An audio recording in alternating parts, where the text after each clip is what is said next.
We need. I don't think we need the picture in the upper right-hand corner. It's just covering your face. Look at that. Speaking of face, we have to face the truth. This is a great show. I'm going to say it. One episode in this particular show, this group of episodes, one is super strong, but the other we one all know what episode. I'm just going to tell you right now. The when we get to that episode, that's my 10, and I'm calling it a fucking hard 10. 10, I can't be talked out of. There was no flaws. It was near perfect. I would say this was perfect television when we get to the episode, and I think we can both agree that'll be on the next one we talk about. I mean, you had everything. You had lightsaber battles. You had good dialogue. You had more lightsaber battles, but I will say that 5 did what I was talking about. You did have your battle. You had them escaping in the subway. Episode 5 highlight for me, or memorable scene, and it's because it's a direct riff off of Star Wars, was when he goes, "You've seen our passes. They're fine." And then the dude next to him is like, "Hey, man, why'd you let those guys go?" That was good. I would agree with you 100%. That was my favorite moment from episode 5. Like, and don't get me wrong, because we say this a lot, and I feel like this is a big theme with this show. The episode is not necessarily bad in any way. It's just what you are picturing. No, it's not bad, but I wasn't excited. In fact, for the majority of episode 5, I was bored. No, this comes back to our thing where I'm a fan of dialogue and you're a fan of, you want to see the lightsabers. Especially, I get it, in a Darth Maul show, and we get that. But this is where I think Disney has nailed what to do with these animated shows, especially if you're going to give us the bullshit 24, 25 minutes, because these episodes are shorter than Bad Batch. Bad Batch is actually almost a half hour. I don't have a problem with dialogue. What I have a problem with is pointless stuff that doesn't, at least in my mind, move anything forward. So I disagree. There's plenty of dialogue in the episode that you need to be exposed to know where we're at in the story. Like if the captain, the chick that they interrogate, right? She's the captain. Yep. Like if nobody talked and she just like disappeared, we'd all be like, well, what the hell happened? But I don't need scenes like Devon and the detective's son sitting in his bedroom and being like, oh, I guess we grew up differently. No shit. We all know that already. I mean, I think it shows a good, and this is me, I'm going to be film snob for a second, okay? I have brandy in my coffee, so I'm feeling really sophisticated today. Well, you see, PB, your uncultured mind just wants the big bangs. You want the pew, pew, pew. But what this scene is telling us, okay, as audience members, is that we all come from different areas in life. I think it's a real study on how the underprivileged and even the middle class doesn't understand the plight of these outcasted Jedis. And honestly, I'm just gonna say it, I think this might be an Emmy contender because of episode 5. Strong dialogue, good setup. I'm going to tell you right now, this is one of those things that make me proud to be a reviewer. Which is why you said at the beginning that one episode was way better than the other, right? Okay. No, seriously, I'm going to be in total agreement with you, and as a matter of fact, this will probably be, in all seriousness, even though I've said it 1,000 times, I appreciate dialogue, I appreciate slowdown. This is the pacing now in reverse order because this one was slow. However, I think releasing it in 2 episodes and how they chose to flip this was a brilliant move, because then you jump from this episode, and right where this episode ends, it's for me, I can't wait to watch this all together, because not only is it a perfect cutoff, but then you get the nonstop just pedal to the metal next episode. Okay. Honestly, next episode I don't think has a fucking slow scene in it. I have a question for you. Did they specifically cut up the story the way they did to give us more episodes? Because I'm not going to lie, if you put all of the, like, if you put 1 and 2 together and 3 and 4 together and 5 and 6 together, we're talking like 45, 50-minute episodes, right? Which isn't. I was just thinking that. Okay. Wow, you're in my head today. We're right here. Scary place to be. I kept on thinking as I'm watching this, because of how off the pace was. And remember, I told you, I've watched Bad Batch. I watched Clone Wars. I can't figure out what is going on, because those are extremely paced well for only 28-minute episodes. So I'm like, something is falling off. And I do feel like these are meant to be longer episodes, maybe 30, 40 minutes, but they were chopped, is what it feels like you were saying, to get more out of less. I feel like maybe this is 8 30-minute episodes or 40-minute episodes. The pacing would be, because it's almost like they didn't give us 2 episodes and they ended it on here. People would be pissed, which is why I think it was brilliant doing 2 episodes at a time. It really works for this show. But you're right. The way they cut this episode is super fucking weird. And we've said it too. The way it's kind of up and down and all over the place. I really think these were supposed to, or intended to be, longer episodes. And for some reason, they were pared down. And I've heard this said too, that I don't know if this affects anything, just a fun factoid I found out, that Disney, when they've had and shit fail, their takeaway is, we need to do less shows. And I remember hearing this, I'm like, that's not what people are saying, Disney. You're getting the wrong message. We're not saying less content. We're saying if you're going to do more content, fucking do it correctly. It's okay. I mean, look at Netflix, all right? They throw out 50 things. Out of 50, I probably like 10. And that's taking foreign stuff off of it, right? And then they got all of the shit, like, say you're like, oh, I haven't seen this movie in years. Or you're like, oh, Blacklist, love that show. It's already been on. It's not anything new they're providing me. It's just something I can watch, right? And that's where Netflix has them, is that their new content, they can fucking spend millions and throw 50 fucking shows. And if 5 of them land, that's a profit. Where I think Disney is not fucking grasping this here is that you have to have a bunch of shows, but you have to have a bunch of good shows. And when you think about the first things that were original programming for, like, say, Netflix, right? You had, like, Stranger Things, first season. You had, God, what was their other flagship show? House of Cards, right? Remember, they had those Orange is the New Black, shit like that, right?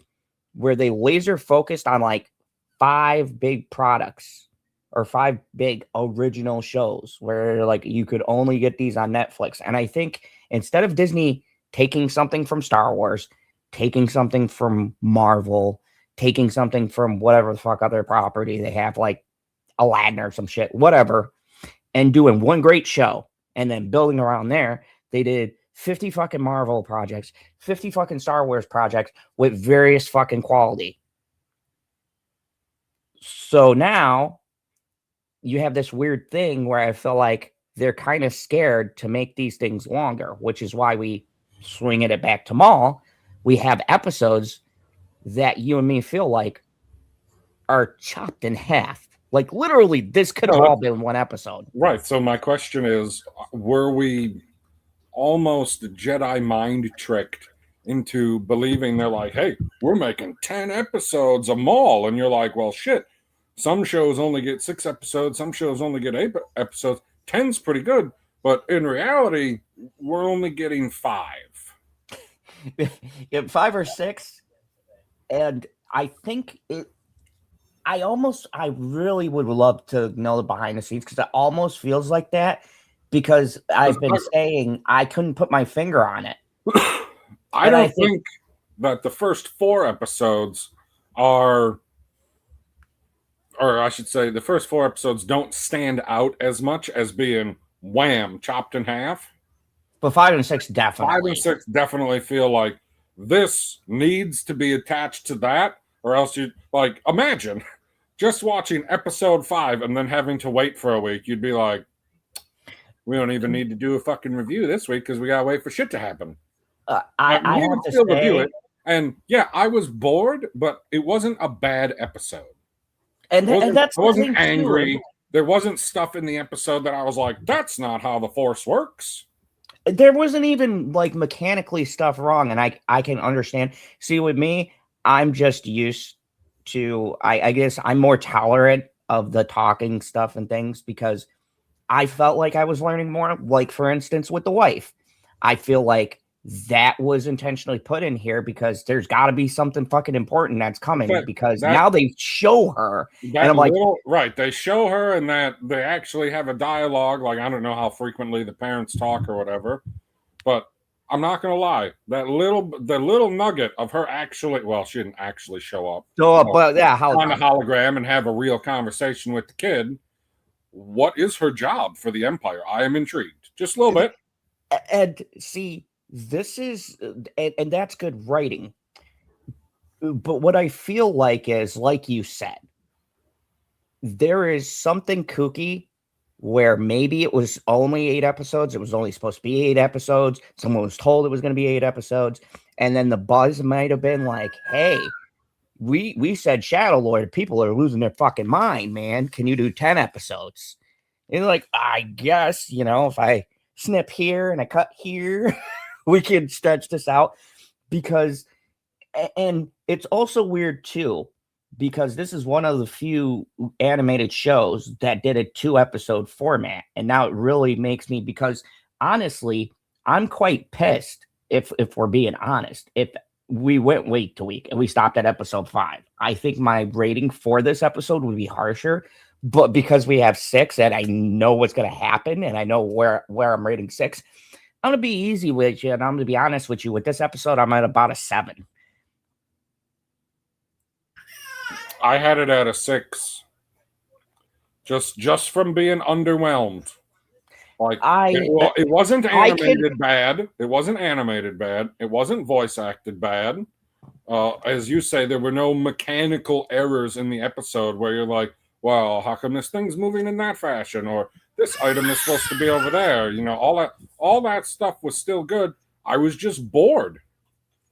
And I would say I should never be bored watching Star Wars. Like, yeah, I understand if you're watching one of the movies, like, there's going to be slow moments. Like, I get that.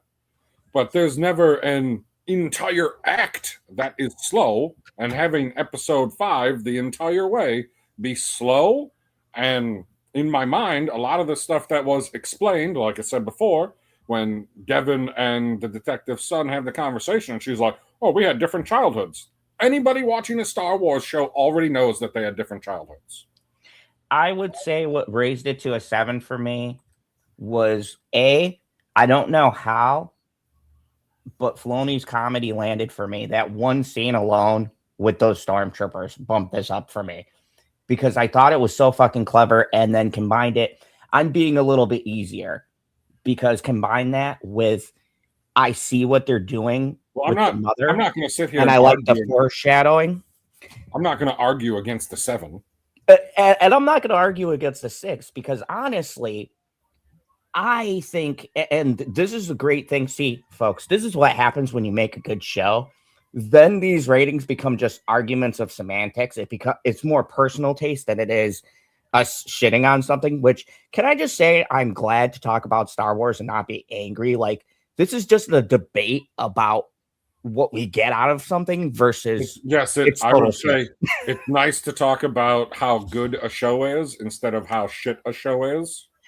And I feel like we're lucky because we're on a roll because we got the Daredevil, Invincible, and The Boys, where it's kind of the same thing, where it's more of, it's not a debate on a quality of the show, but a debate on what we're getting out of a show. And honestly, that's the beautiful thing about critiquing, because now we're getting into these ratings and anybody watching it. And by the way, thank you. Did you know after we have 151 for our previous Boys Invincible? I've seen that it was doing pretty good for one of our reviews. So thank you guys. Obviously, we got a huge rewatch crew. So if you're replaying this, play the whole fucking thing through for watch time. I hate to be that guy, but we're trying to get our watch time. Well, I mean, okay, we're not showing any clips. There's nothing visually that you need to see per se. So you can just throw it on and go about your time and just listen. Yeah. And just listen to our take. But with that being said, so episode 5 was 7. And like you said, this is all more dialogue, and we said the most important parts. This is not the one I think we're going to spend the most time on. I will say my favorite moment. You do yours. We'll give our least favorite moment, and then we'll kind of move along. I think we have the same favorite moment. Pretty sure. I was wondering I was curious if we were both going to land on this, because I could see you chuckling with that too. Because I mean, and the fact it's so realistic. The way they played out, because like obviously you're meant to get the little bit of nostalgia from A New Hope, where it's like, oh, we're just doing the Jedi mind trick to get past. We're just doing the Jedi mind trick to get past. But then to throw in the extra bit where the other stormtrooper didn't get Jedi mind tricked, and he's like, "The fuck are you doing, guy?" and okay, so what I find where I could see this show is made with some kind of care, and this is where we're talking about there's nothing mechanically wrong. It actually makes sense in the world. Is if you watch the original movie, the stormtroopers who were Carvin, Obi-Wan Kenobi, and Luke, they were all standing there. So he whammied everyone. And I love that little detail. And it shows me people give a shit about the project, right? That, of course, the guy over the platform talking to someone else wouldn't be Jedi mind tricked. And it would have been so stupid if they both got hit. And it just, I don't know, PB. Maybe it's the little things. We watch so many shows go down the fucking toilet because people don't seem to care about the details, which matter. What show was I watching, or movie or something where he's like detail? Oh, Reacher, where he's like details matter. It really does, because pricks like us who analyze things and are looking for the little things that we can nitpick. It's good to watch an episode where they throw in that detail for someone who will go back and watch it and go, yeah, that makes complete sense. And it makes for a funny bit. Not only did they set up a funny bit, but they made it make sense in the world.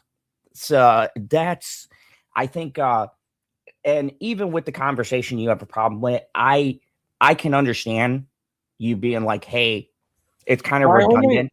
My only problem with it is that in an episode that is so short, it feels like a waste of time to me to be explaining things that you would generally understand without the exposition. And I think it stands out more because when you come from a bit like that, where you see that they're putting so much attention on things they really don't have to, but it makes it better. When you see them come to a scene explaining something, it's kind of a letdown, because you know the writers are good. Like in the same time frame, I like the conversation between the detective and Uncle Allstate. Yeah, I call him Jedi Allstate. Jedi Allstate? And we're definitely not the only ones. I've seen comments on TV Time that was like, every time that Daki talks, I feel like he's trying to sell me Allstate. It's like I have this urge to go out and buy Allstate. Right?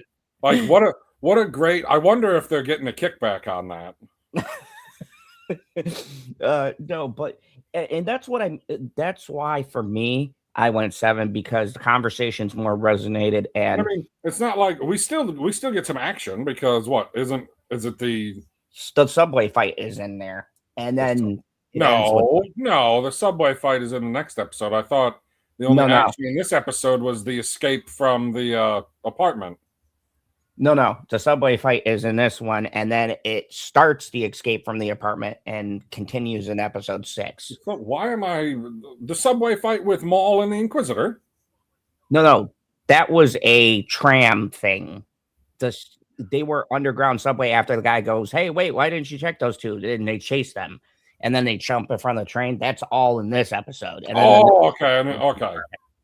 But see, this is what I mean. I get what you're saying where you got kind of bored because you completely forgot that action scene where I was more locked in because I was enjoying and I gave a pass to some of the stuff. And I do agree. Okay, so since everything's melded in my mind, was the scene where the Imperial Trooper and so when the dude showed up, what the hell is his name was Blake or something? Yeah. So when the guy who's running all the stormtroopers showed up and I saw his face, first thing I thought was, is this supposed to be a young Tarkin? Because that's what it looked like to me. And then, you're sitting there waiting, and then they do the wipe to the next fucking scene, and then he introduces himself. I was like, okay, so not Tarkin. He reminded me because I guess I watch episodes of Bad Batch after watching Maul to kind of like watch the evolution, and he reminds me of the dude in Bad Batch who was the head of the clone thing before I guess I just finished season 1 and they fucking blew up Camino. And I call him the angry accountant. but like yeah. This is what pisses me off, okay? So I just want to relay this to the sequel trilogies for a second. How do we get so many interesting officers in these offshoots that I'm actually intrigued by because they have this presence, and we get the worst officer ever conceived in the sequel series? Like, how does that happen? Because in the animated shows, like, don't get me wrong, they don't really have like these big moments per se as our main characters, but they have enough of a presence to where I can give them nicknames and remember them. And then you get to the sequel trilogy and we get the worst fucking first command officer I think that's ever been put to screen. Talking about Hux? Fuck Hux. I fucking hated Hux with a fucking passion. We're at 20. Hux seemed like he was the only person in the movies, at least the first two, because he's not a spy yet, because they just make that up. They're like, oh, what a twist. Anyway, in the first two, he seems like he's the only character in the sequel trilogy that is a caricature of themselves. Like, it's so bombastic and so over the top for no fucking reason. Like, when he's having his big speech in front of all of the battalions on Starkiller Base before they launch the weapon, like, in my mind, that's supposed to be like Palpatine giving his speech in front of the Senate, like, now we're a galactic empire. But it's not good. No, it doesn't land the same. Whereas I think these animated projects do something smart where they make the officers more understated, and they've got this aura where they know they're taking shit over, and there's something more scary about how calm they are. And I think with the movies, they way overcorrected and they made everybody like hyper, like they wanted you to know that's the bad guy. Whereas I'll tell you one thing that I did like: the fact that they were still using the Clone Wars troop transports. Oh yeah, I was not expecting that, because you see the other ship down there with like the big bulk underneath it, so you can fit a crap ton of people into it.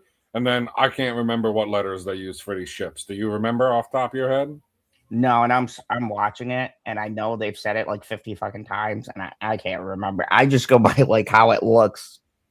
There's so Right. many. It's got the flared wings off to the side that point downwards, and then the standing room cargo area.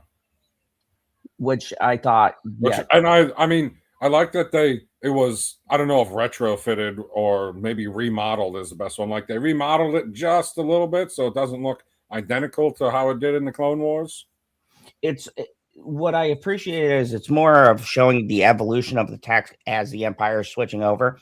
And the thing that I noticed going back through and watching Bad Batch simultaneously, it's kind of cool because you see in that show how they're doing the switch over from the I mean, it clone. makes me, with where we are in the timeline, it makes me curious as to how many of the stormtroopers are clones. Because I know that over time they cycled them out, but I presume if we're this close to after the Clone Wars, some of them stormtroopers got to be clones yet, don't they?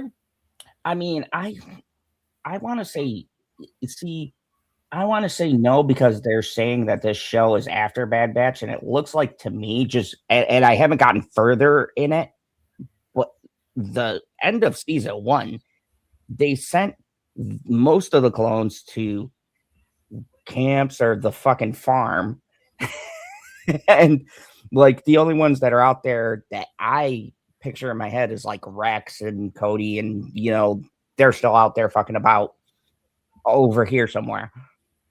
But like the way they made it seem by the end of that first season is that they had sectioned off most of them or called back the clones that were on the field. They had a recall on clones. Yeah, like they had a recall. Now, I could get behind the fact that I think, like, how realistically, if they're scattered across all these worlds, would you recall everybody? There may be some people lingering about, but like the gist I got from the first season of the Bad Batch was they got like most of the clones back, and they fucking decommissioned. They just put them in the incinerator. Okay, so the last episode I watched, well, it was the one before the 2-part season final, was they had them in this thing and they weren't exactly killing them. They kept the one Camino scientist and they were still using genetics. So I'm gathering maybe, and I don't know yet because I'm not on season 2 or 3. I don't know if they're going to touch on it again, but they made it sound like they're still using her research to enhance regular people. So maybe they're taking what they did with the clones and doing some kind of gene manipulation to these people that are just enlisting, because they ended it where like she was like, oh, the Empire is still interested in your research. It could just be they want them to make fucking weapons. Who knows? Because Omega seems to be a key. I haven't gotten that far, so I don't know where she fits in. I thought her name was Omega. Oh no, it's Omega. I thought she pronounced it Omega. She's Australian, so I know. We'd have the actress is Australian, so some of the words don't come out right. But no, I heard several people in the show they call her Omega, and there's even a reference to like you say the actor is Australian and some of the words don't come out right. I watched Daredevil. I mean, that son of a bitch is not from Hell's Kitchen. Definitely not. No. And it's hilarious. It's hilarious when they let the Australian actors actually use their Australian accent, but they're portraying a place in the US. I always find that kind of funny. But anyways, yeah. So five was good. Was it great? I put it at a 7. Let's get to number 6. 6. Before we start, I'm just gonna give my rating. I already told you, fucking 10 out of 10. This is as perfect of a show as I can ask. I knew when first off, they start the scene with them fighting and getting out of the hallway. Right. The episode starts with them in the apartment, and he's like, I don't know if he believed me. And then the Inquisitor shows up, correct? Yep. And that's great. But then the hard cut to showing Maul doing his little thing. And when I watched that, I knew. He's doing some light training. That's all right. I knew that they were going to set up for something big. But everything in this episode literally is perfection to me. The conversations are all great. The motivations are great. The fucking ending is a great stinger to leave us off on. I try really hard when I do these reviews to find something to nitpick, and I gotta be honest, this might be one of the first times, like when I watched Dexter, and John Lithgow said, "Hello, Dexter Morgan." Cut to black. Like, it's one of those kind of episodes for me where I can look back at. I've rewatched that episode 16 fucking times, and I still to this day can't find a flaw. Just everything lines up perfect. That's what this episode felt like. This was like a huge reward. And it might be some of the best stuff in Star Wars since Andor. And I've heard that comparison, and honestly, I think this might be the Andor of animation after watching that episode. Well, I'm going to do something that I very rarely do. Uh-oh. This episode's a 10. It's... You go back and look at all of the streams that we've done for TV shows and movies, and look at how many 10s I've given out. Not very many. I've given 0 10s to Daredevil so far this season. Gave 0 10s to Invincible. Gave 0 10s to The Boys. This episode is a fucking 10. It had everything that I wanted, and like you said, all the motivations are understandable. All the action. I have no idea how the action's going to play out, but after I watched it, I was like, fuck, that was too good. Even the stuff without lightsabers, like even the stuff without lightsabers. Wasn't the moment in this episode when the Empire guy told Two Boots that he had to get rid of his boots? Oh yeah. And then I seen a comment that if he gets rid of the boots, is his name just going to be Two? Like, it's so like the comedy, the little moment. Like, I like to call it Star Wars hijinks. You always have those, like, in really good Star Wars where they have the comedic things, like with Han Solo talking to Luke in the middle of a firefight or something like that. But the comic relief in this, when they're waiting and they think that the bounty hunter chick is going to resolve it without them having to fight, he goes, well, that's not going to work out. Right, that I was like, what exactly does she plan to go down there and do with all of these stormtroopers coming in? And sure shit, she 2 fucking lines, and she's like, punch in the face. It's one of those things where it makes me look at animation, and I hate those people who say, well, I'll never watch cartoon. And it really highlights how it's not about whether something is animated or live action. It is about writing and setting things up, and just like in live action, how you construct a scene, how you place these characters in it, how you frame them, and then if they act in character in the scene you put them in. And it's so amazing. And I've heard this said, and I wanted to bring this up to you because I thought it was an interesting point. I was watching on their Star Wars channel. They brought up a very good point of why Ahsoka felt different from something like Maul or Clone Wars, right? And they said, Dave Filoni's an animated guy. And I can see that point and how some of those sensibilities don't translate so well to live action. Because if you watch a lot of Ahsoka, and when I really thought about it, it does follow a cartoonish kind of setup where certain things don't make sense, but if you animated it, it would completely make sense. But realizing it in live action, it's a lot harder. And then I watch this and I go, I can see where some of the sensibilities don't translate very well between the two mediums. You could do a lot more in animation. You could have a lot more shit that might not make particular sense, and people will accept it. But when you're making a live action format, people are expecting it, even if it's Star Wars or whatever, to feel realistic, to function in the world with rules you've established. Like, I've never liked the fucking Wells. But whatever, that's neither here or there. So I think that the real thing that is going to be something I think Filoni needs to do is he needs to surround himself by, like, he should still helm the animation because clearly he's fucking top tier with that, and have someone assist him with these live action projects to kind of translate it a little bit better, because it does make sense. Like, I could never pick out, because on paper Ahsoka should work for me. Even Ray Stevenson as the bad guy, we gave tons of praise to that, but there were so many things that, like lightsabers not doing damage, I hope they get rid of that. Like, you could kill so many people in animation. We could do it in live action too. We used to do it all the time. Hands used to. I just want to get back to dismembering and stabbing.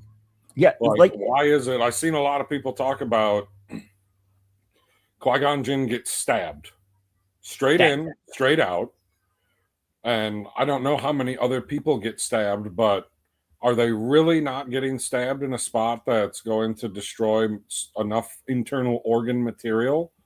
Like, if I get stabbed down here in the liver, if my liver is fucked, I'm going to die. And I mean, let's even take it to, because I do the comparison, and I love the scene for the trailer, right? Where Mando comes in, does the fire thing, and the one dude isn't dead, turns around and shoots him. Boom, dead. In dead center. So if a laser blaster, which effectively is like a lightsaber, and he shot someone dead in his chest and killed him, then if someone gets stabbed in their chest, like he shot him dead in the chest with a blaster bolt. The blaster bolt did not go through to the other side. The lightsabers always go through to the other side. Yeah, so I am hoping that now with someone else running it, because it feels like that Disney thing where they're like, well, you can show someone getting stabbed, but we really don't want them to die because, you know, that's a little bit too much. And it's like, okay, you have Daredevil from Netflix on there and they're showing people fucking. We can show lightsabers killing people now, okay? It's not the worst violent thing out of everything we have. I mean, we watched the episode of Daredevil where Bullseye had a whole fucking 30 minutes of killing people in a diner. I think people are ready to see lightsabers fucking kill people again. Like, I mean, I just want to get back to the way that it was. Like, what happened to Jango Fett? Off with his head. What happened to Count Dooku? Count Dooku lost both arms and his head. And I don't need to like see the head rolling around on the ground. Hola, Carmen. Hola. Oh, there. Did you watch Maul Shadow Lord, Carmen? Because you should have. But yes, getting back to this 10 out of 10 episode. God, it was so fucking good, guy. One, I don't know if I can pick a favorite scene, but let's give a description. We're introduced to a new I guess Inquisitor. His name is Marrok. Yeah, I'm not sure how you pronounce it. And he has been sent to capture Maul. The thing I like about this too is that they make the Inquisitor smart right away, and they had this bad thing with villains of just being really ineffective, and he lets the cop go.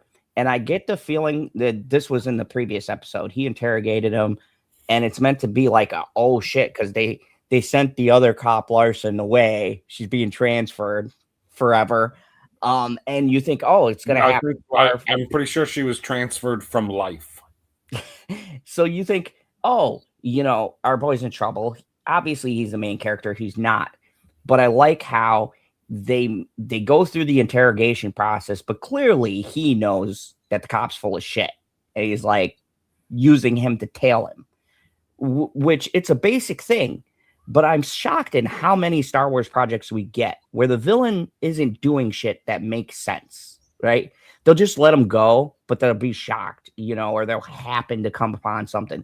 This, to me, very subtly, without telling us, once again, is like he let them go knowing that either Maul was going to contact him, he was going to go after Maul, and I don't even know if he expected 2 random Jedi. That was just a bonus. But he knew this cop was going to lead them somewhere.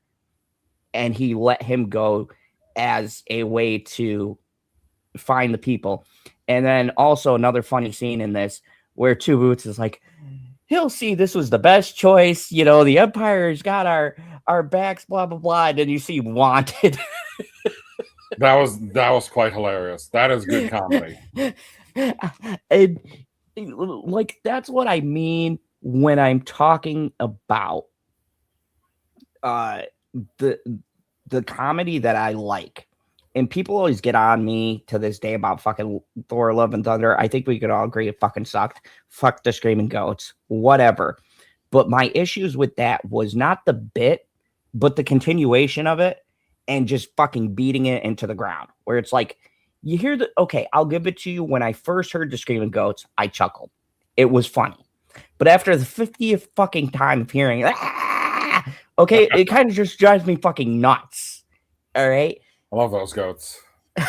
I fucking hate it. It's as annoying as Crypto. You guys can see my fucking short, my thoughts on Crypto.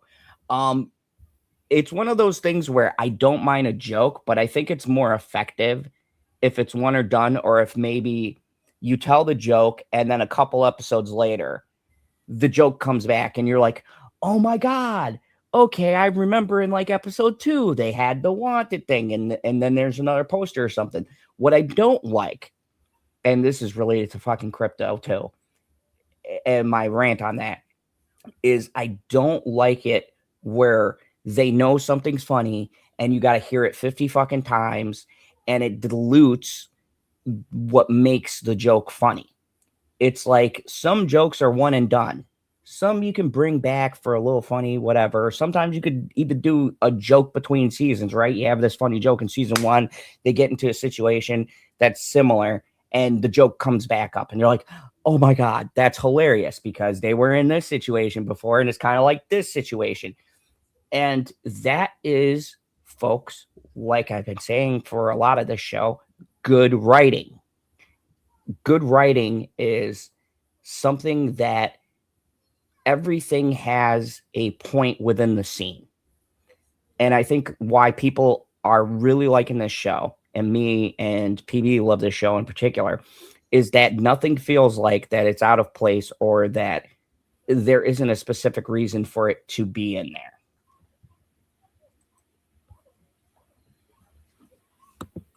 So thank you. I'm here all week. Anyway, but no, I think, I know I did that just so you could see the blue eyes there, Carvin. But no, so when the I find myself laughing a lot of the times, and you know what other show did this? It's still a little rough, but what most of the jokes land for me was, once again, and I compare them a lot because I'm watching them side by side, Bad Batch. There's a lot of fucking funny jokes in there. And also there's a lot of dark shit. Dude, that season final for Bad Batch season 1 was fucking depressing. And the most depressing thing, okay, so I'm going to swing this back around, but I just got to talk about this. I know I'm fucking late on this train. I'm sorry. I watched it later because, like a lot of people, I was like, why the fuck do I want to watch a show about these random ass clones I know nothing about? Boy, was I wrong. The real big thing that I love is when you're watching Bad Batch, there's this clone named Crosshair, and he betrays the group. And for a while, there's this big question of whether it's his chip or whether he's just an asshole. And come to find out, he's just an asshole. But it fits well in the world because it's established they all have their own personalities. Even though they look the same, they are not the same in how they view things. And I thought it was so clever when you get to the end of the show and you realize, or the end of the season, and you realize he betrayed them on his own. It had nothing to do with being under control. He just didn't like Hunter's leadership. And he was like, you lost the plot of what our group does. Whereas Hunter changed, realizing that they needed to do these things to stick up for the people. Crosshair is a soldier and felt like we need to follow orders and stick with the establishment. It's such a great commentary.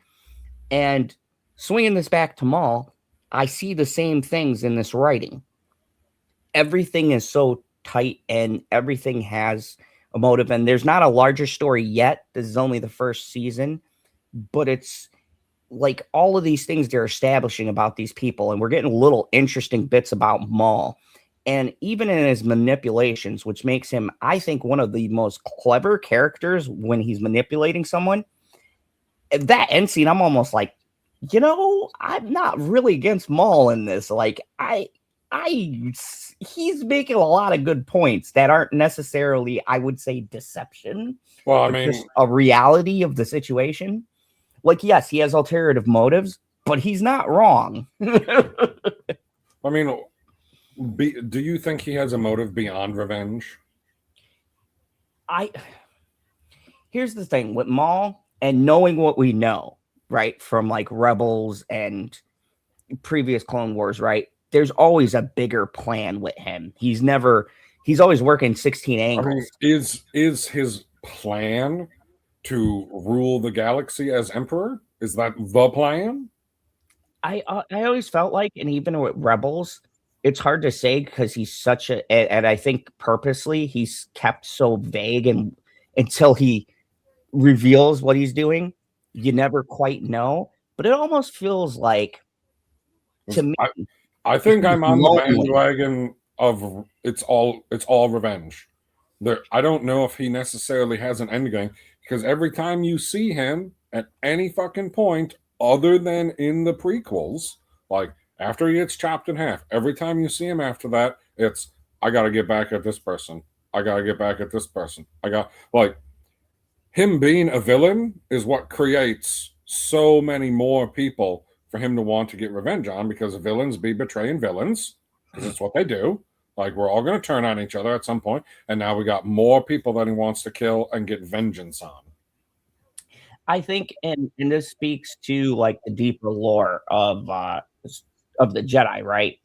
Where they speak about not wanting to get revenge because it leads to a cycle like this. And I think he's a prime example, if you were to be a master teaching your apprentice, on why not to go down the path of vengeance, because it just seems like something he can't ever get out of. But at the same time, and I don't know, I'm just going to put on my tinfoil cowboy hat and make a bold prediction. I feel like this apprentice move is not necessarily just about his vengeance. It almost feels like he's lonely and he wants somebody to leave a legacy with, because at the end of the day, right, we all want somebody to carry out, whether it's our mission of vengeance or whatever, our legacy. And I think he's starting to feel like he's got all of these people, but who is he going to teach these techniques to, these things he's learned, right? He doesn't have anybody to bestow the stuff on, and he sees this relationship between master and apprentice, and he's like, I need that. Like, if I go down, who's going to carry out the rest of this mission? So I think it's also a conflict, not to boil it down to be simple, but I really just think he's fucking lonely. Like, how long has he been? I can't argue against that. With all of the people that he's there, like, he's not alone. He's never alone.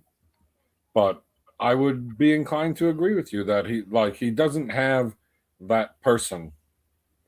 And being that he is technically a Sith Lord, like, just because he's not Palpatine's apprentice at the moment, I don't think makes him less of a Sith Lord in my mind.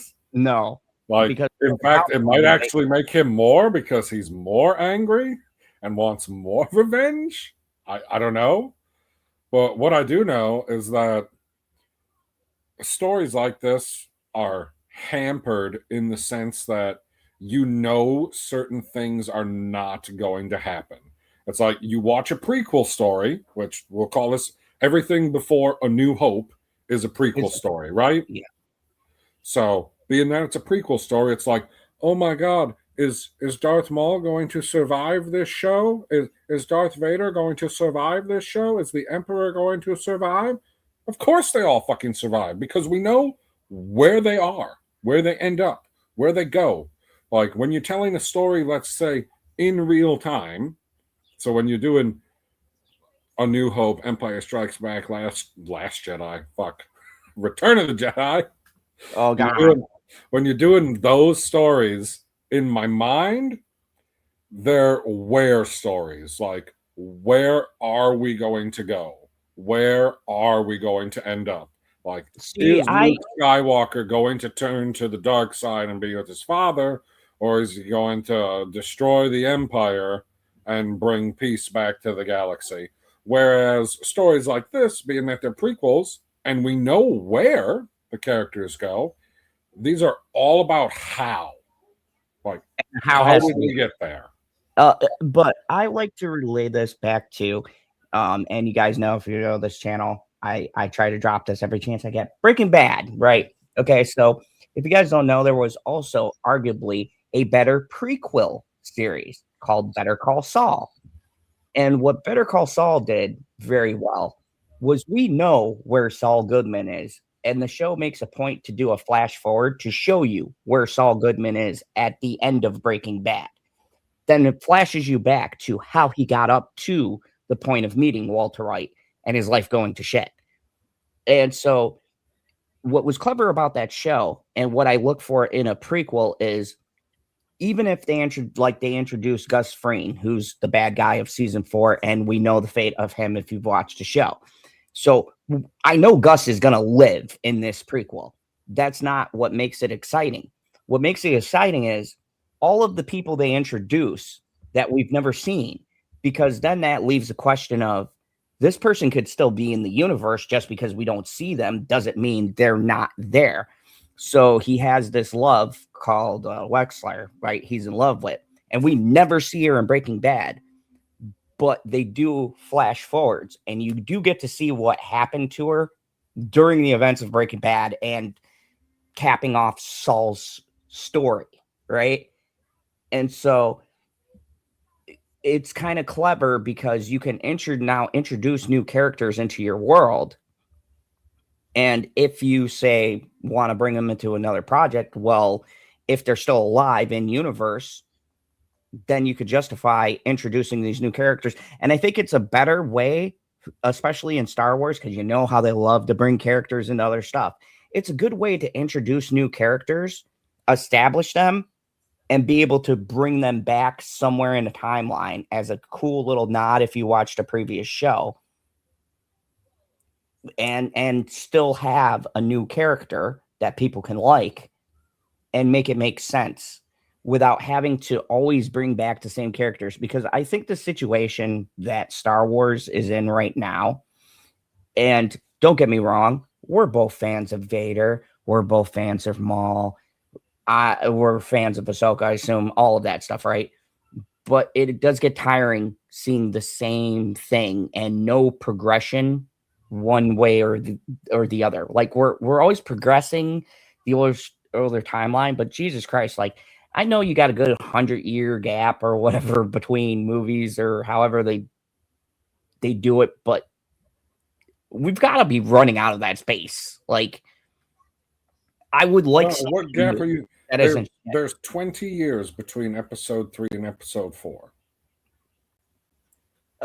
So I mean, still, I mean, it's, to me, it feels like... No, the problem, it's not that we're running out of time. I would say it's more that we're running out of space. Because at some point, if you're going to tell 100 fucking stories that take place inside of 20 years, there's got to be points where these stories are overlapping, intertwining, mingling with each other, as it were.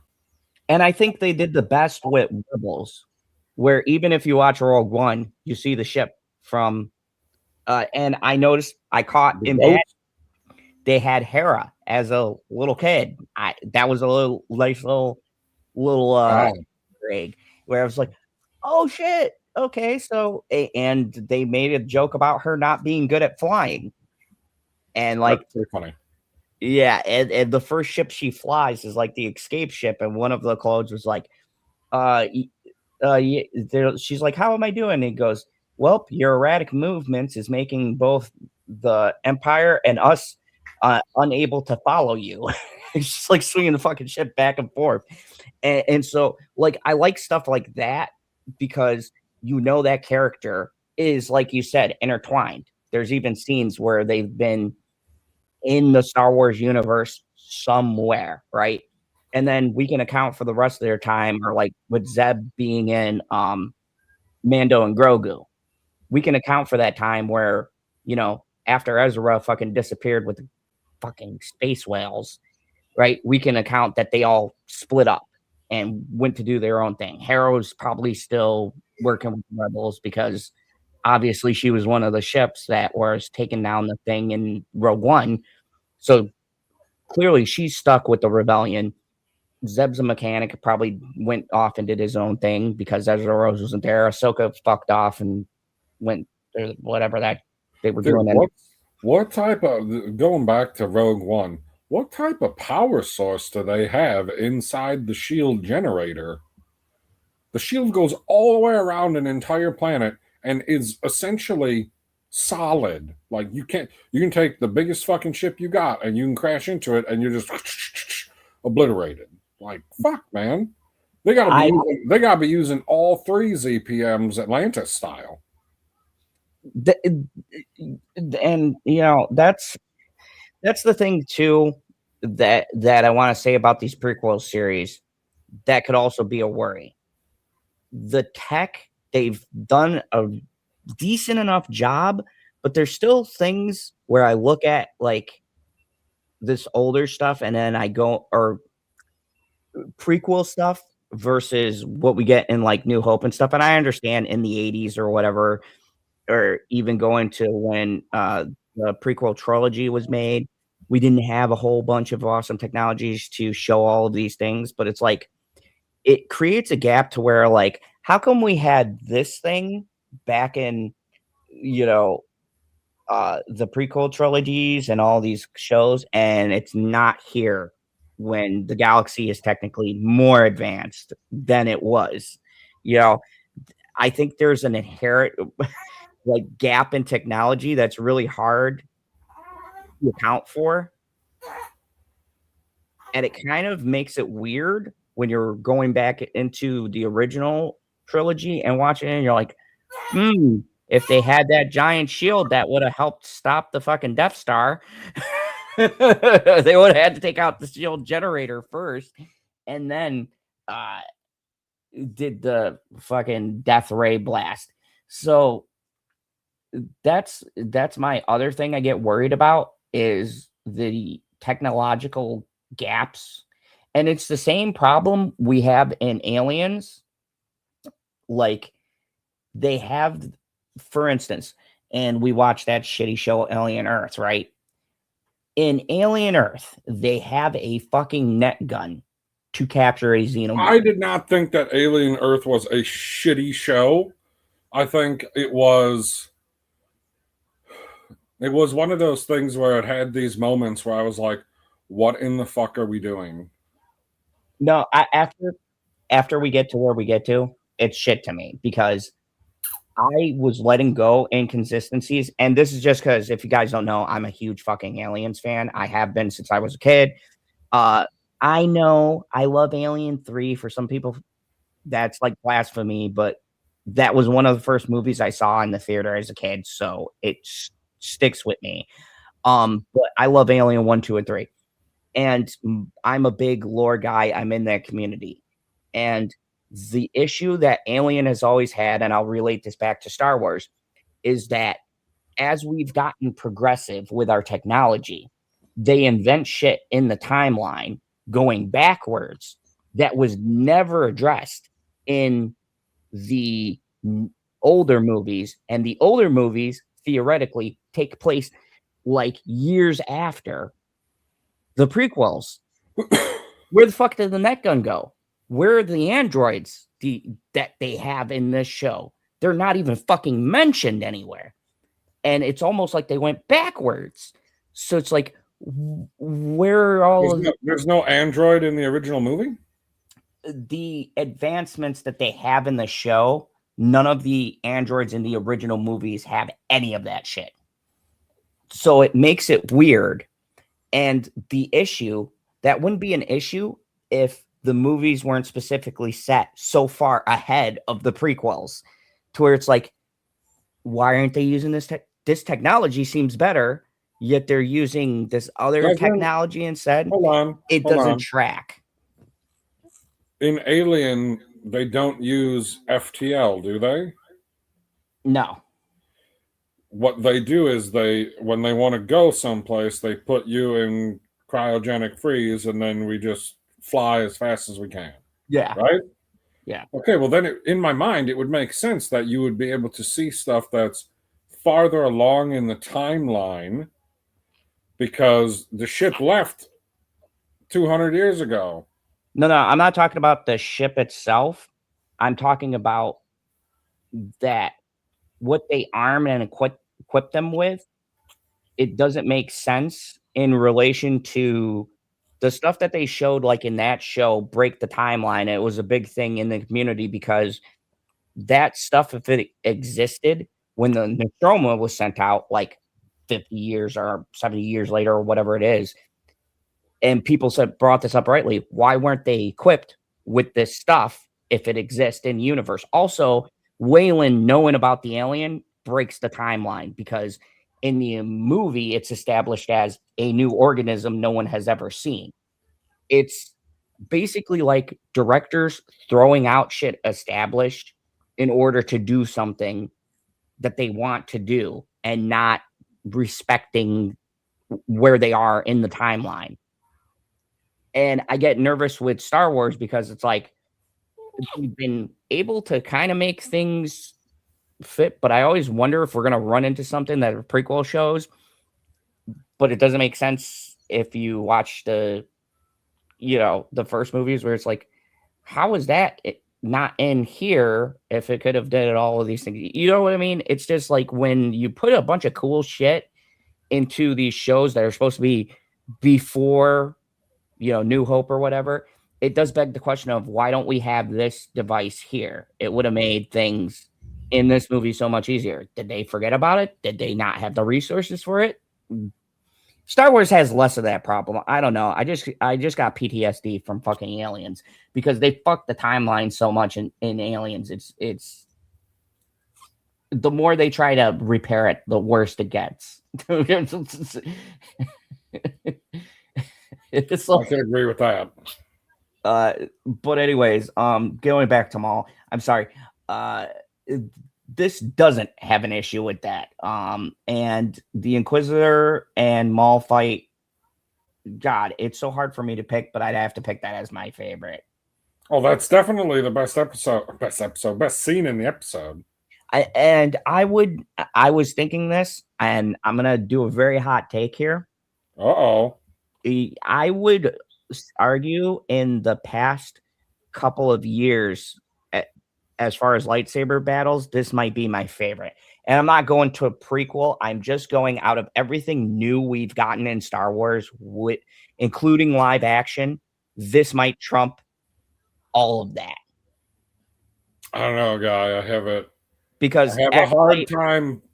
hard time putting anything above Maul versus Ahsoka in season 7 of the Clone Wars, or season 8, season 7, whatever the final season is. Yeah, that I was actually rewatching that the other day too. That's one of my favorite scenes, but I would honestly say this is pretty fucking close to that, if I'm being honest. Very close.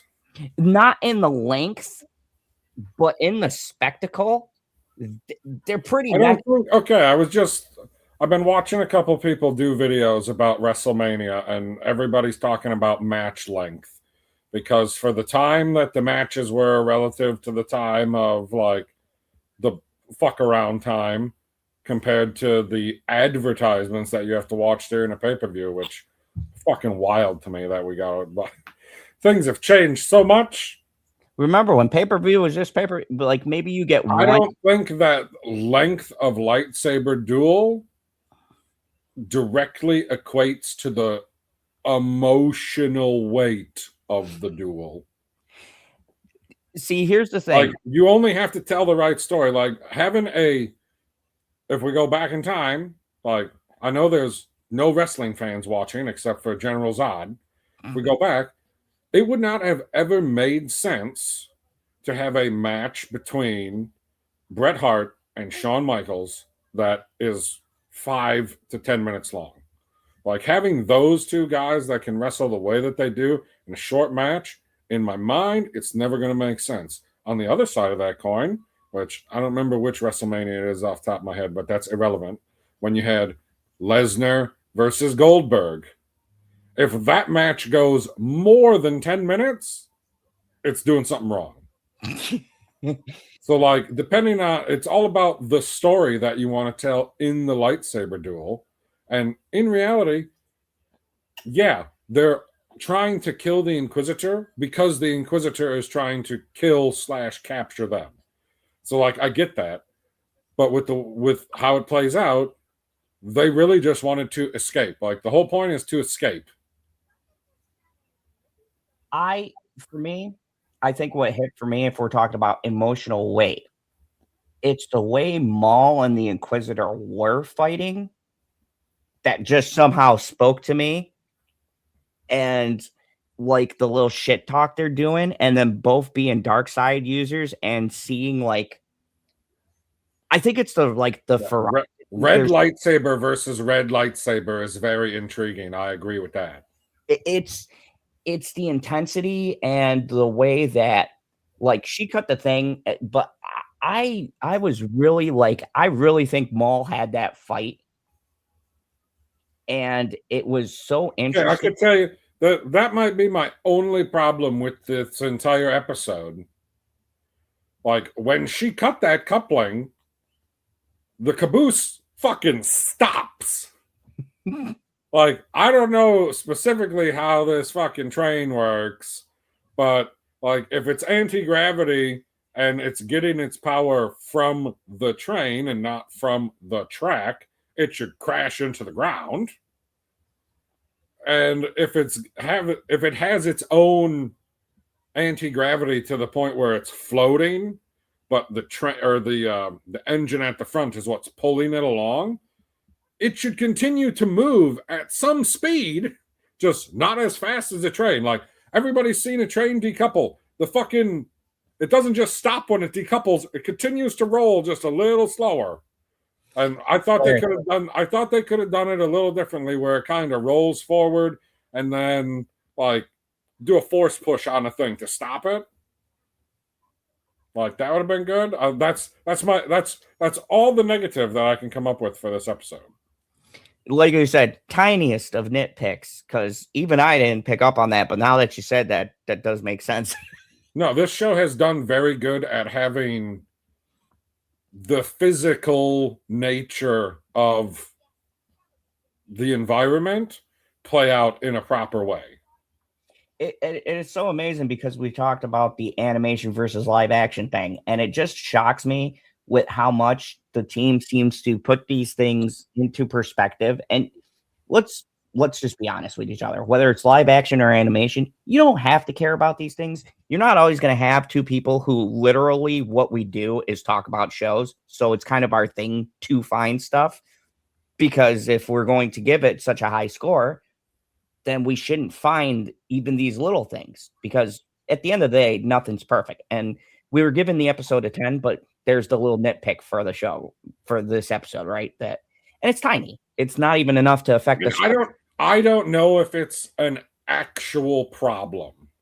And it could be the physics just work out that way because we don't know how these trains work. That could be right. I don't know how the train works. I mean, it's not like watching the last episode or the last scene of the first episode of The Mandalorian, and I was like, okay, when this guy gets shot, he's leaned up against this wall, and when they cut back to him, he's leaned up against this wall, but he hasn't moved. Like, what in the fuck happened, guys? Not to mention the fact that what threw me off in that scene initially is they filmed it at two distinct times of day. Yes. And they couldn't really control the sun. So you see one shadow going this way and one shadow going this way, and it's supposed to be at the same time. And I was like, what in the fuck is going on here? And that's where people were commenting about Filoni's differences from animation to live action. In animation, you literally can control the shadows, the sun, where it goes. Live action, you can't fucking pick. You got to just redo it. And if we want to be technical, we could probably lay it more on the editor as opposed to, say, the showrunner, because somebody in editing fucked up. Somebody, you could have cleaned it up. Like, you could have adjusted shadows, because nobody's going to notice the small ones. But what stuck out in my mind is in the center of that little square, there's like a big fucking well or something like that. Like, there's some circular thing. And at one point, the shadow is pointing sideways. And at the other point, it's pointing towards the door that Grogu was behind. And I was like, what the fuck, guys? Like, God. They're like, how do you notice that stuff with everything that's happening? And I was like, how could I not notice it? And that's the thing about us critiquing. And what makes it especially hard when we do live action is, and it's what we're saying too about how entertaining a show is, because even with episode 5, with as slow as it was, you technically didn't notice anything. You were just bored. So that's the complaint, right? But from a technical level, there's nothing wrong with that. Now, say we're watching a live action, like Daredevil is boring. Well, now you're looking at the shit that is not being done right because you're not focused on anything that's going on. So now you can pick out, well, why is this misplaced? This is off. And I think that's where animation has an edge, because even if an episode is slower or whatever else, if the animation and everything is where it needs to be, or something's fucked up and they adjusted it, it feels like it's a lot easier to adjust something like this than I guess in live action, because no, and I mean, in live action, when everything is slow, I feel like I focus on the people's actual acting more than I do in an animated show. What are you bitching about, Will Baby? Yeah, because we talked about the one Daredevil episode where it was literally dialogue, and I love your rant. That was your week to rant about the church. I didn't give it much of a thought, but it is a valid complaint, and it did gnaw me after you said it, because I was like, fuck, man, because it's like, now going back, because I did rewatch the episode after you pointed that out. I'm like, fuck, man, it makes it so much more obvious, because I wasn't enraptured like I was the first time with just everything going on, so I'm giving it a pass. So I watched it the second time around, and I get to that scene, I'm like, fuck this, and it's so easy to fix. Such an easy scene to fix. Even just show where the fucking secret entrance was, so we get an idea of how many people were. Hell, you could show the secret entrance and maybe he knocks out 2 guards, and you go, oh, okay, so he did knock out people and drag him out. Something, just something. And it does. Because it's not a problem, except for they set it up that, oh, we're fucked. And it's great because the acting in the episode is so fucking phenomenal, especially from Vincent D'Onofrio and the woman who did play Vanessa. Yeah, I can't remember her name off the top of my head. But it's great acting. There's great metaphors in there with her going to the beach, and we all knew she was going to the big beach in the sky. It set up so much good stuff. There's great stuff between Buck and Michael Gandolfini and his character. Like, there's such great things, and I think that's where I like Maul. It's great to sit here and watch Maul. And PB, this is really going to be something that's going to be a comparison for tonight for me, because we got the final episode of Invincible or of this season. We have The Boys, and then we have Daredevil, which is coming close to its final episodes. So, like, it's crazy. This isn't even the final for Maul. Like, these shows gotta bring some good shit tonight, because I almost feel now like we're competing with this. I almost feel like now this threw its hat in the ring, and now we got another comparison where we're like, like, I have no doubt Invincible's final is going to be fucking balls to the wall crazy. They're going to Earth, and if it goes where I think I know it's going to go, like how this arc ends, because they're speeding towards that. This is going to be a fucking insane episode. It's going to be nuts. I'm going to tell you guys, get your fucking Kleenex out. Get your Kleenex out. There's going to be some people that ain't going to make it. And now that we know Thrag's power level, I'm just going to tell you right now, there may be, if it follows the trajectory, there may be a couple of surprises you're not expecting. Like, if you thought it was bad what Nolan did in his little tear with Mark as just a disciplinary action, oh boy. Like, honestly, I'm going to be upset if they don't show the same kind of damage that they showed with Mark and Nolan fighting, because their fight, people were just caught in collateral. This is a very intentional, like an invasion that's coming. And Nolan and them can't pull the same shit they did with their home planet and fucking destroy Earth, obviously. So, you know, they got the superheroes there and everything, but I think I'm super excited for that. Long story short, Daredevil, I need to see Fisk lose his fucking mind. I think we're long overdue for someone's head to be slammed in a door. And I see some in turn get their head slammed into a car door. That'd be great. No, it's not going to happen, but it'd just be kind of funny if, like, Ricky didn't bring him the right fucking coffee or whatnot. He's like, I told you. Decaf.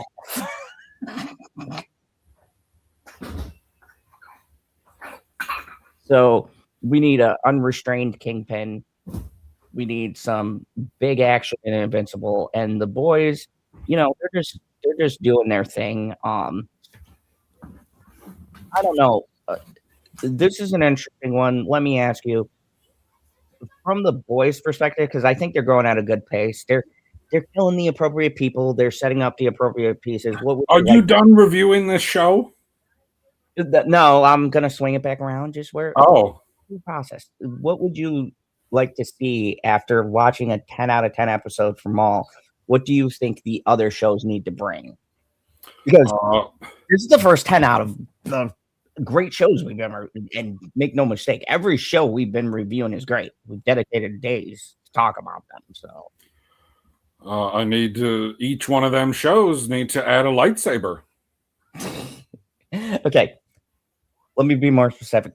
Take the lightsaber out of it. Not every show is Star Wars. I'm sorry. They don't exist in these universes. Well, Invincible does kind of have one, but that character's not introduced yet. Anyways, what do you need besides lightsabers to be like, it's on the level? Because we're literally coming off a 10 out of 10. I feel like that's going to really hinder or drive up our expectations. Well, for Invincible, I need to see people die. Oh yeah, this is the final episode. We need, like, there's got to be a couple of people who get it. Like, I don't know which people. Like, Thrag's not gonna die. Mark's not gonna die. I would think that Oliver and Omni-Man aren't gonna die because they really have it. Seems like they're going down the path of this family is going to destroy Thrag. Like, the only way they're going to be able to beat him is by all working together. Oh, oh man. I mean, so Daredevil, I don't know if I necessarily need somebody to die in Daredevil, but I'm going to need some action if it's going to keep up with this. Like, if we have another one of them episodes where ain't shit happened. Wait, PB, wouldn't this be the perfect opportunity, wink, wink, nudge, nudge, Marvel, I hope you're fucking listening, to introduce Jessica Jones? This I don't know, the way that it's been going, the way it's been going so far, it makes me feel like she's going to show up at the end of the season finale.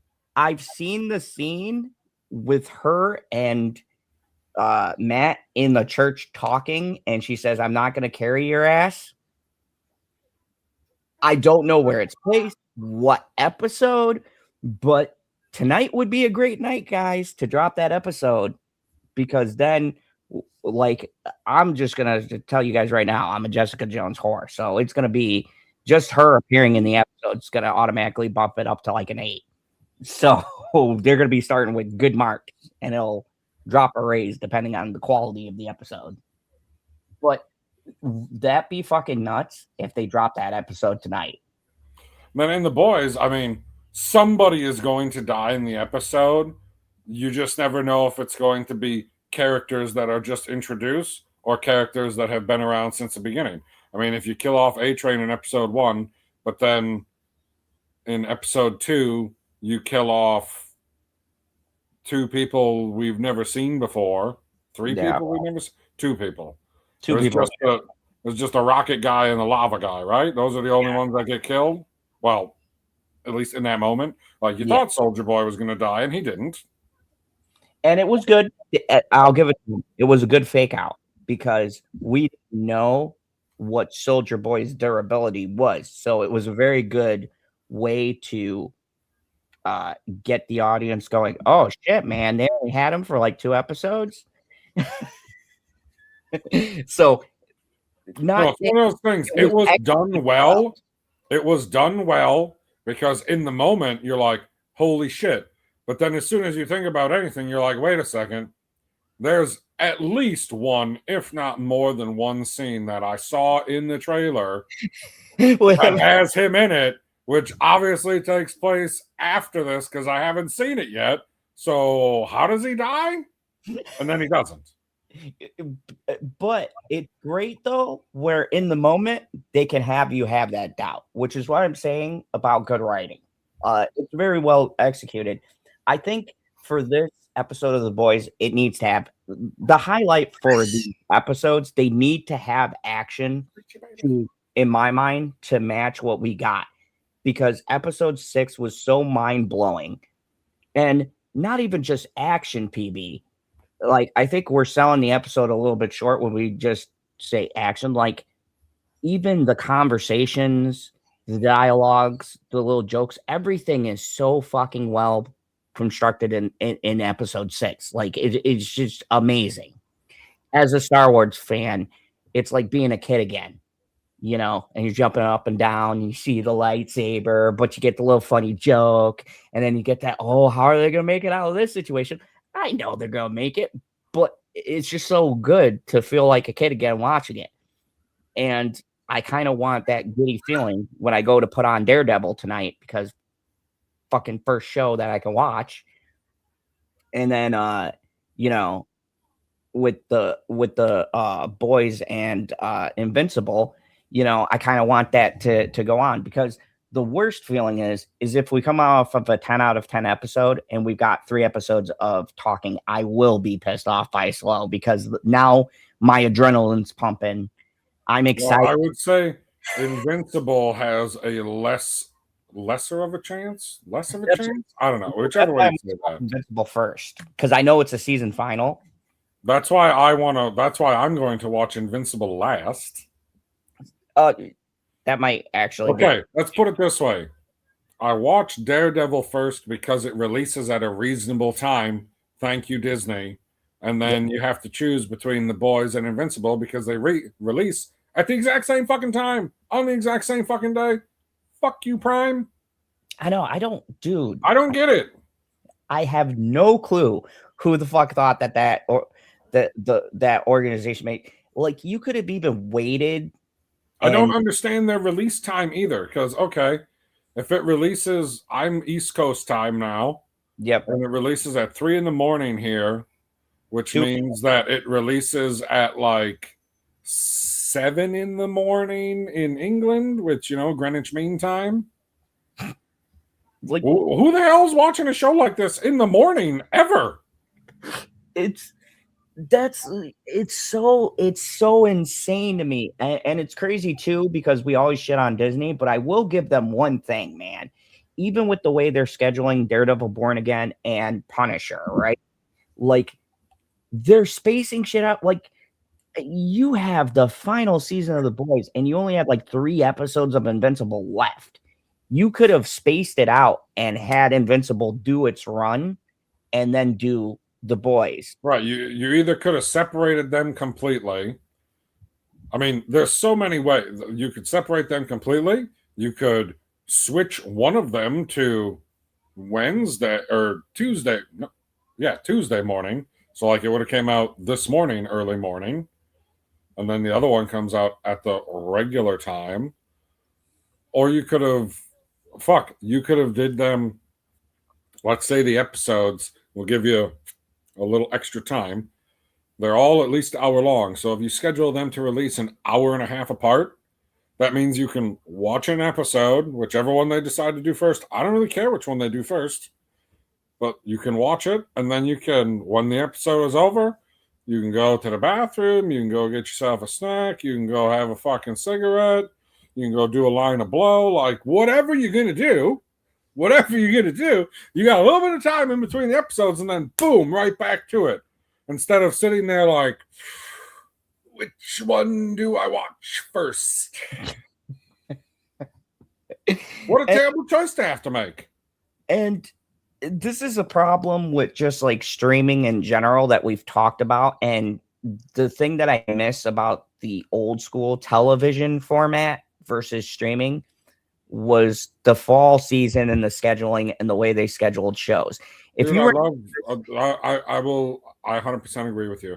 The way that TV used to be structured, I appreciate way more because you knew exactly what you were going. Like you know the exact day, but you knew the time frame because like the fall goes from September to November. Like some shows start a little later, some start a little earlier. Like okay, whatever.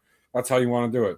And then when you hit winter, you're like, okay, everything is on a break, and we're going to be watching all of the Christmas specials and some game shows and shit like that because they're just filling time while everyone's on a break.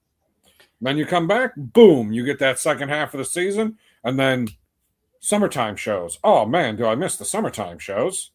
and also too in winter, I discovered some great shows. Like most people don't realize, Buffy started as a winter fill-in, and then it switched over because it was so good. I mean, Survivor used to be a summer show. Yeah, which it made a lot more sense for something like that to be on one time a year because they do a whole season in a half a season. You know what I mean? Yeah. Like when you watch The Practice or Boston Legal, you get your fall half and then your spring half. Whereas Survivor, it's like, here's a whole season and here's another whole season. So you're doing 2 seasons inside of one calendar year. Whereas with streaming now, because it's all and it also makes it so that the release times that we get these shows really kills the momentum because like especially Invincible is notorious for this. Those 2 or 3 year gaps, hopefully they're fucking at the end of them because it's insane to me because the hype dies down. Like you build up all this hype. We have all this stuff with the Viltrumite War. I'm sure we're going to have a fucking kick you in the nuts cliffhanger, right?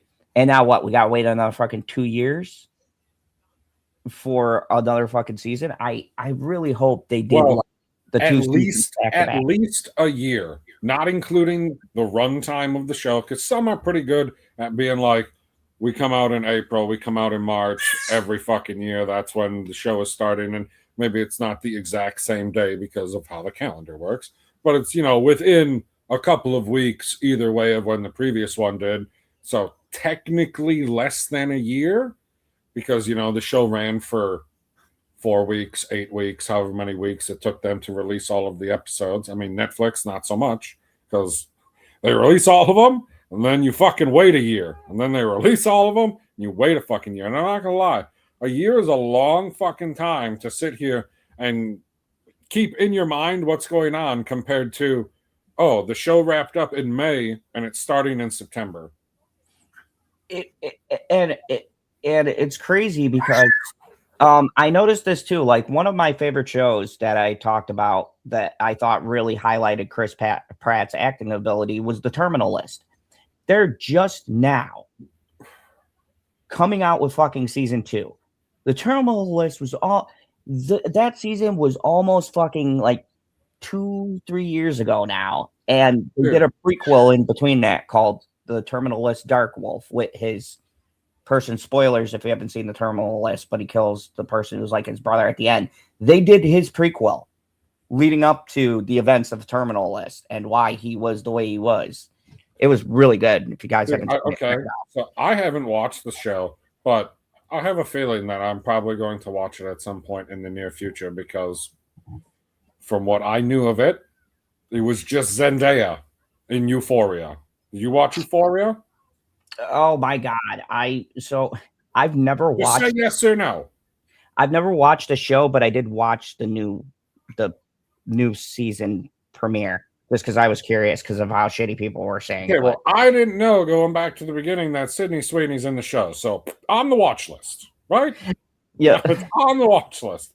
And then I seen everybody talk about what she does in this season, and I was like, double check mark on the watch. Like, okay, we're definitely watching this. It's been like 2.5 years between season 2 and 3. Okay, that is not a streaming thing. That is a creator thing. So I don't give a fuck, guy. That's why I thought the show had been canceled. I don't even watch it, and I thought it was canceled. Actually, it just wasn't coming back. It almost was. What happened was the creator of the show actually was outed for doing some crazy shit, and he apparently had a lot of problems with the actors. Like, if you look at this season versus the other 2 seasons, 2 of the actors from the show are dead due to tragic circumstances. One of the actors quit because of some shit that was said. And I think another one was busy or they had movies and shit come up. So yeah, the show actually was almost canceled, but HBO invested so much fucking money. They were like, we've got to fucking make this season. Like, we put so much, and the creator made a whole other fucking show before this season came out. So Euphoria is a different circumstance. That was delayed because of just behind the scenes shenanigans. HBO wanted to get it out after season 2. Okay. When was the last time you remember a network show being delayed because of behind the scenes shenanigans? And it takes, we'll narrow it down, a year to come back.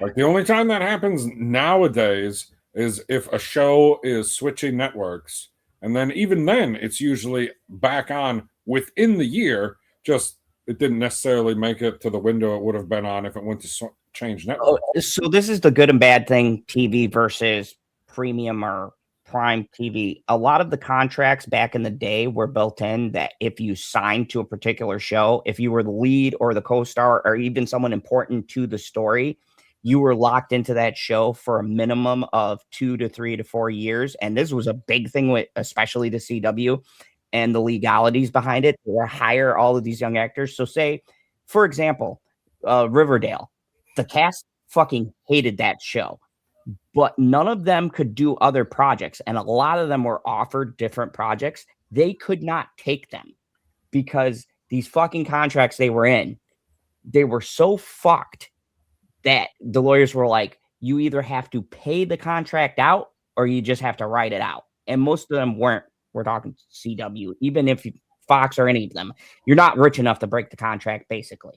Unless you're someone like Jack Dempsey or someone like that. You're not making that kind of money to buy your contract out. So in a sense, it's cool because you don't lose your stars. But it's also kind of fucked up because there was no room to really negotiate. And they Good. We need to go back to that. I don't need these actors renegotiating because they're like, oh, now the show is a big hit. You should pay me more. Well, and that's the good or bad with everything. But then there's those shitty situations. Do you think that cast should have been stuck with Riverdale? Fuck no. I mean, Didn't Riverdale go on for like fucking 6 years? It went on way longer than it should have. I'll put it to you that way. And the creators are fucking sick. And the whole time, people were just waiting for Batman to show up, just like every DC show.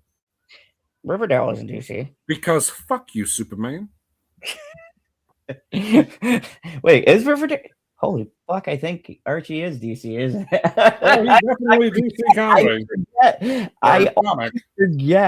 I always forget Archie is in the DC universe along with. That's Big fucking time. wild to think about. Yeah, because they can just drive to Central City. Dude, that's the funniest thing too. What is his fucking name? Kadolgar, whoever made the Archieverse. Right? He tried to start his own Archieverse with Sabrina, Riverdale, and these other characters being connected, and it fucking spectacularly failed. Sabrina was on Netflix.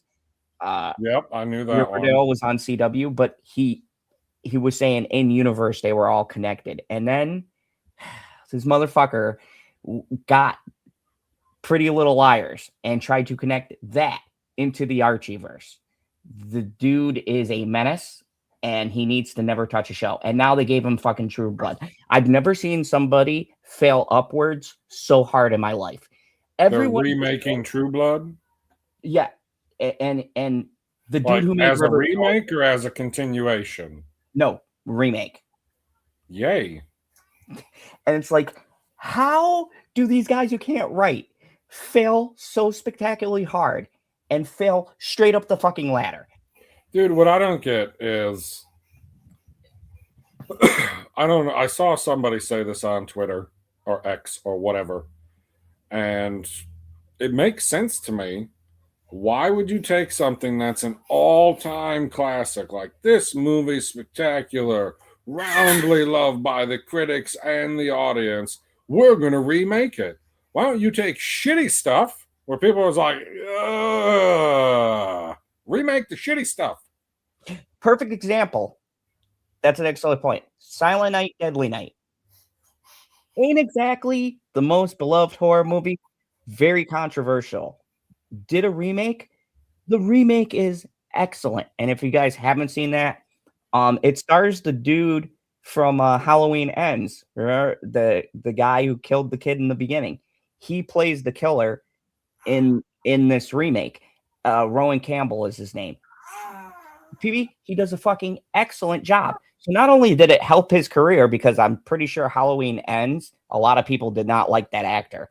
Not only was he in a good movie, but they took a shit movie or a okay original and they did something good with it. So I agree. We should take a lot of these movies that could have been good. Hell, I would be down to see a Howard the Duck remake. Don't get me wrong. I love the original, but it's not very good. Like, it's just a guilty pleasure movie. I mean, it's fucking terrible on every level, but it's so bad it's charming. Take Howard the Duck and remake that now. And give it an R, because you can't have Howard the Duck not cursing and being, perverted. That's like his whole thing. He hits on alien space, and occasionally does detective.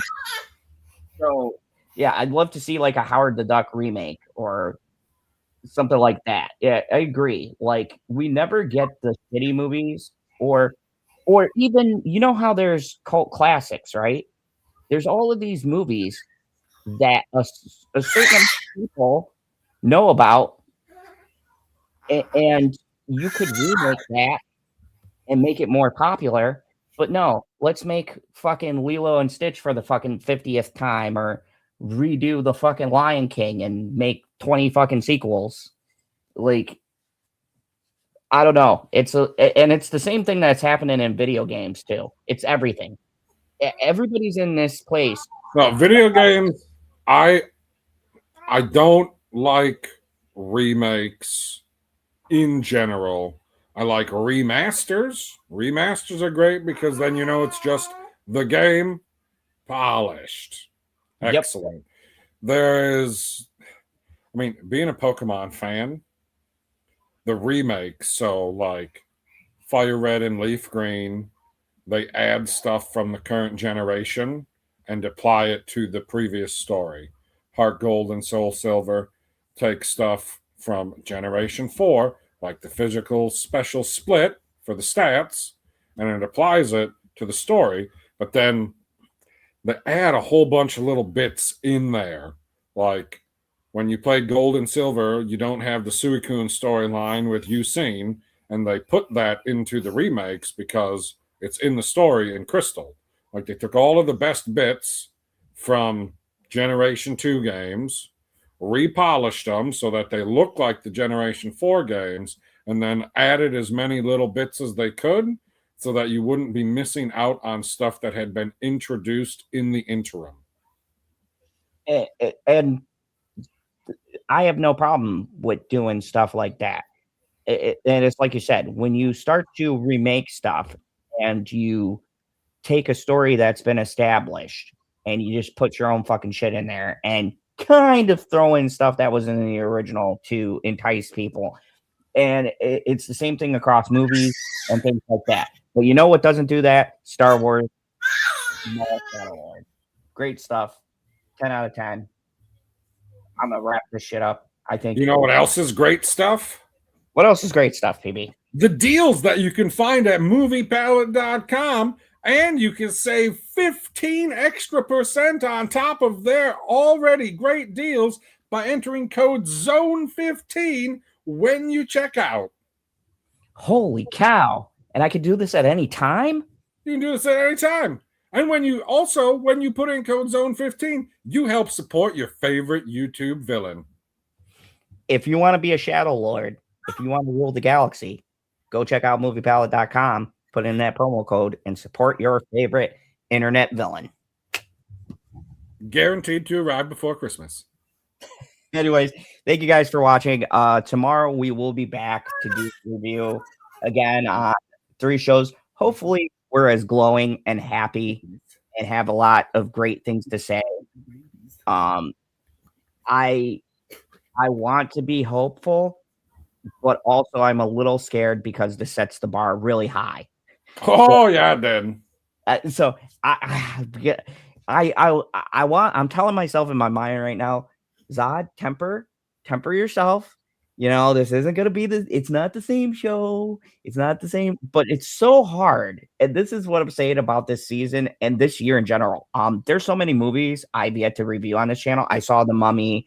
I saw, what was the other one? Undertones. I saw, there was another good horror movie that I saw recently. I saw Mario Galaxy. I still haven't reviewed. Apparently, I like it a lot more than other people do. There was a couple of good action movies in there I've seen, and I haven't done any of these reviews. And I'm fucking I'm thinking instead of doing all these single reviews at the end of this month, I'm just going to do a big top list of the top movies I've seen in the month, and then just review them then. So like I'm gonna do the top 10 movies I saw this month to kind of tell you guys what I saw and what I think you should see. So what do you think? You think the top 10? Oh yeah. Yeah, he likes the idea. He's like, yeah, do a top 10. Don't puke on the computer, guys. There's even some movies you can see. Yeah. With Mario pictures.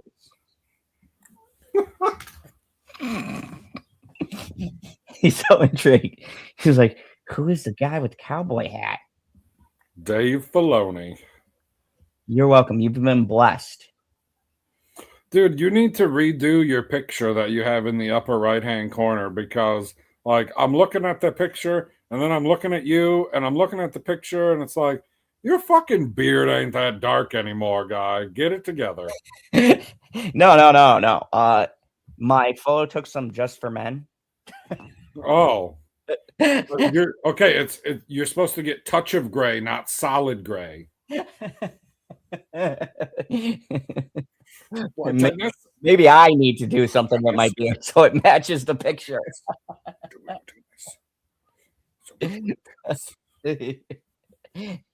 But anyways, thank you guys for watching. Check us out tomorrow. We'll probably be streaming noon, same time. Hopefully. Yeah, we'll be doing a stream at noon, and you could see all of the cuteness. I'm talking about the baby, not you, PB. Bullshit. You can see all of the cuteness and get a solid review. You could see by his happy face, he gave it a 10 out of 10 too. He's thoroughly pleased. Look at how happy he is. He's like, oh yeah, 10 out of 10, baby. Don't suck on my finger, guy. I'm trying to make you smile. Stop it. You're so gross. Oh, she said, "You guys are already leaving?" Yeah. The show is like 45 minutes long, and we've been here for an hour and 45 minutes. Yeah. With 40, but like under 40-minute episodes, it's we gotta get in. I'm talking 45 total between the two, guy. Yeah, we rambled, and I think we threw in extra stuff that had nothing to do with Star Wars. So we got a little bit of everything. We threw some Marvel, DC, Star Wars, state of remakes. You got it all here. Yes, we must retreat back into the shadows. Yes, but we will be out of the shadows to talk to you guys tomorrow. And all of that. So as always, remember, this has been from the earth-breaking, ground-shaking, the media show money taking, the man, the myth, the legend, the most electrifying villain in all of YouTube entertainment today, General Zod. And as always, there is only one rule here in the fandom zone: kneel before Deadness. Deadness.